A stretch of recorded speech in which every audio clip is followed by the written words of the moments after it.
Hey, how you guys doing? So, I just want to introduce myself.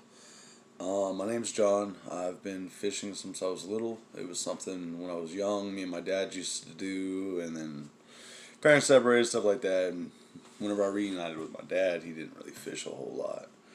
Uh, but I have a lot of his old lures from when I was a kid, and I think that's pretty special.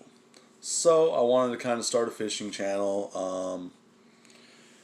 This video, it's raining out here in North Carolina right now, so this video is more to just kind of introduce myself, give you an idea of what you're going to see me using mostly. And we're also going to learn together a little more about jig fishing. I've got a little experience in it, but by no means am I knowledgeable about jig fishing. Seems pretty straightforward, so we're gonna go. I got some new jigs, and we'll test that out and see how it works. The first day that's not absolutely terrible weather.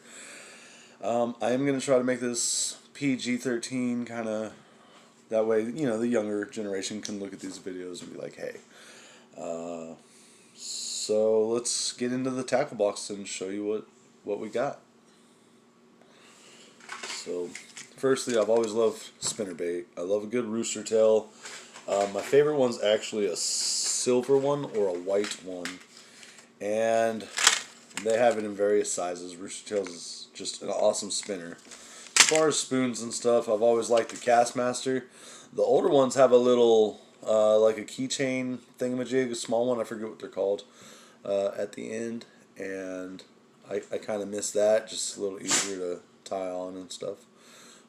Better action, I felt like, but they still do really well. Silver Castmaster's the only Castmaster I mess with, and various sizes of it.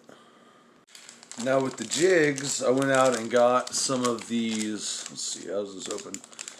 The Zoom, they're little lizards, 4-inch lizards. So there it is right there. That's what I got. Never really used a lizard. Haven't really looked at how to hook them yet, but I'm pretty sure it's just like a Texas rig.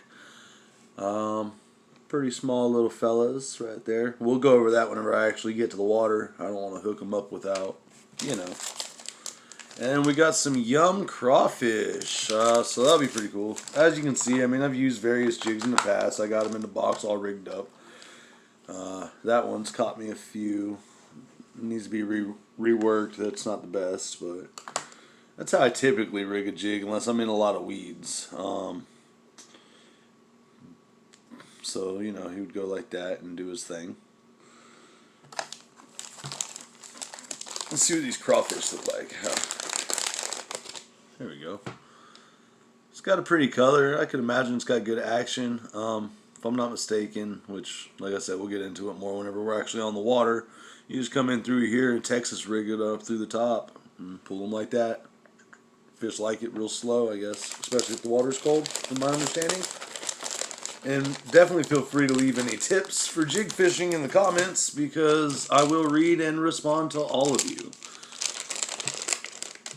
And I hope this is as exciting for you guys to go through the box as it is for me. Let's see, we got various crankbaits and different little things. I like the action on this with the spinners and stuff. This is more typically the size I use. I do a lot of bank fishing, so it's hard to pull the big ones in from the bank, I like having a boat. I got my John boat. I got to get registered, You'll find a ton of different size. Like, I'd use these bigger rooster tails on open water, on the lakes and stuff like that. You can tell that one's had some hits. It's starting to deteriorate, chipping away and stuff. But that's that box, Let's give you all a better view of it, maybe. I don't know if that's helpful or if this is even interesting. This is all kind of an experiment. Started on TikTok doing videos about different stuff, and I figured fishing wasn't a good place for TikTok because they're 1-minute videos. This is my favorite fishing, catfishing. It's one of my favorite fish to eat. I always use a still leader with one hook setup usually, and you can throw anything from a treble hook onto that to just any any hook of your choice. There's circle hooks. These work really well. Let's see if you can see that. Come on, put these little...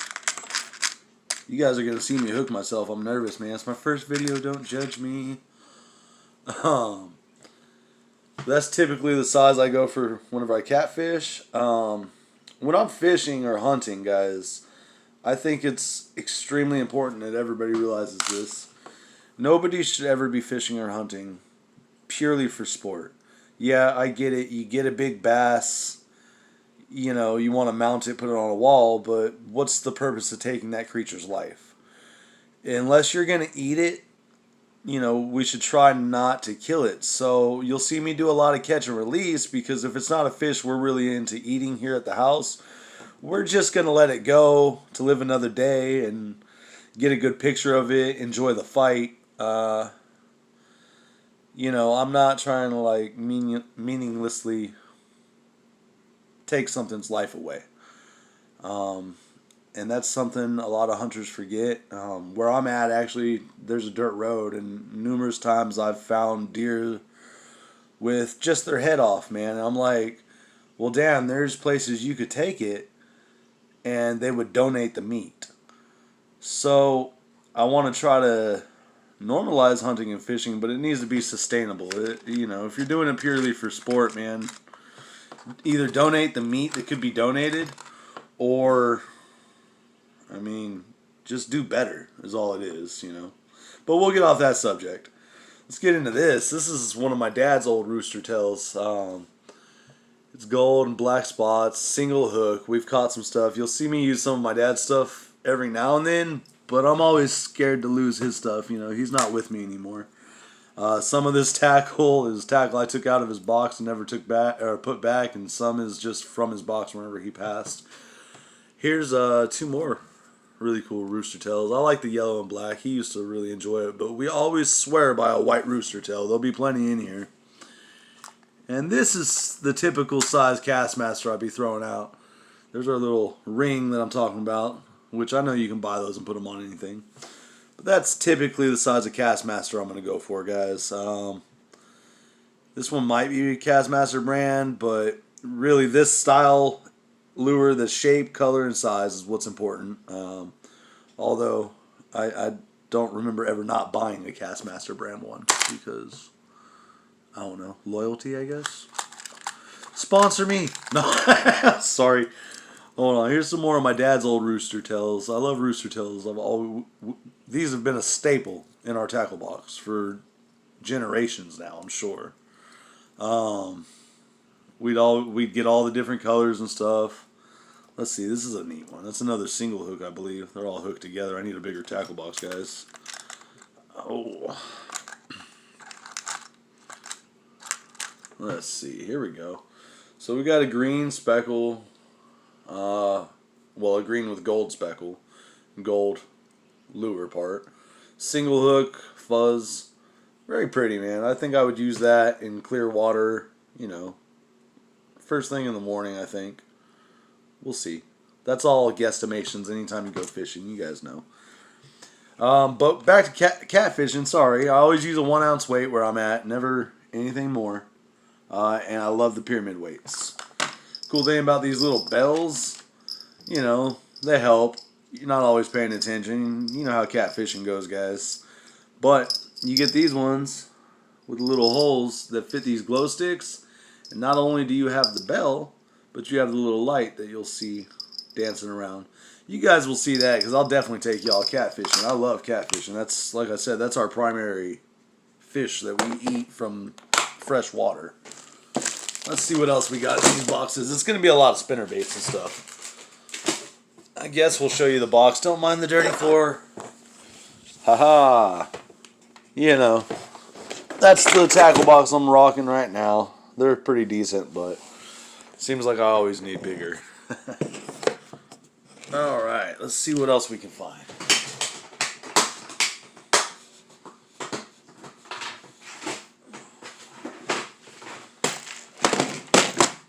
There's quite a few trays that come with it. I wish there was room for more trays, even if they didn't come with it. So, alright. We got a funny story in this box. We'll go ahead and tell y'all. So my dad used to love these lures too. Let's see. Can you see that better? Yeah, I think so. They're just little spoons, you know. That was one of his bigger ones. But this one he always had in a little tube. I think it was probably one of his lucky lures. It's just a little one. And he'd always be real protective of it. Before he passed away, I took this out of his box and was using it. And it got hung up on a log while I was fishing. I'll tell you, it was probably maybe 10 feet deep where I was hooked. And I had to swim to the bottom of that line and find my lure and unhook this lure so my dad didn't realize it was gone, missing from his tackle box. This is probably the only lure I've ever gone to such lengths to retrieve. And that was, you know, mind you, I was probably 21, 22 at the time. So I was grown, you know, I knew better. But that lure right there, I'm hoping one day I'll hand it down to my son, one of my sons, probably my firstborn. He's probably going to get a lot of my fishing stuff, and he'll be the oldest, it'll be his place, you know what I mean? So, I don't know. If you guys see these, go ahead and buy that lure. That's a good lure to have. I've caught a lot of fish off that lure. And my dad's caught even more, so that's pretty cool. Nostalgic story, y'all. We got another Castmaster bin, too. Lots and lots of Castmasters, guys, I'm telling you. I love a Castmaster. Alright, so we got some Mepps lures, too. Can't forget about Mepps. Mind you, guys, you don't have to spend a bunch of money on tackle to catch fish. I've got more tackle than what I need, obviously. It's a decent sized Mepps lure. I like to troll that one behind like a canoe or something with a small trolling motor and just let it go in the water that I could swim in, you know. And I've pulled some good ones in with that. Some more jigs I've tried in the past. These ones are getting yucky over the years. They need to be restored. You know, I've just never had much luck with jigs. That one's just always intrigued me. Two tails, just fuzzy, looks cool. Or not fuzzy, but frilly. There's all the white rooster tails that I'm promising you guys work. White rooster tail, I don't know where I'm at. That's probably one of the best lures, or anywhere I've ever really been. That's been one of the best lures, you know. Well, I hope you guys enjoyed this video. I'm just about through.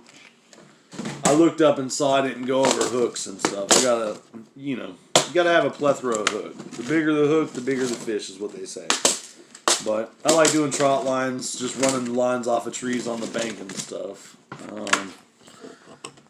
So we got, yes, it's always good to have various sizes of hooks, different jig hooks and stuff like that. We picked up a bunch of those yesterday at Walmart because, well, gotta have jig hooks. Let's see. There we go. Now, when I catfish, typically, that's about the size hook I go for, and I look for the barbs on the back. I think they're Eagle Claw brand, maybe. But I love these hooks for catfishing. They're just, I have the best luck setting them. We catch a lot of blue catfish around here. We catch a lot of flathead, channel cat, and yeah, we'll have us a fish fry soon enough, I promise y'all. So that's my video, guys. I hope you enjoyed it as much as I did. I love going through my tackles, but I love being on the water more. So hopefully this weather will clear up soon. Maybe we can do some fishing tomorrow. That'd be pretty dope. I'm going to skip the flea market for you guys.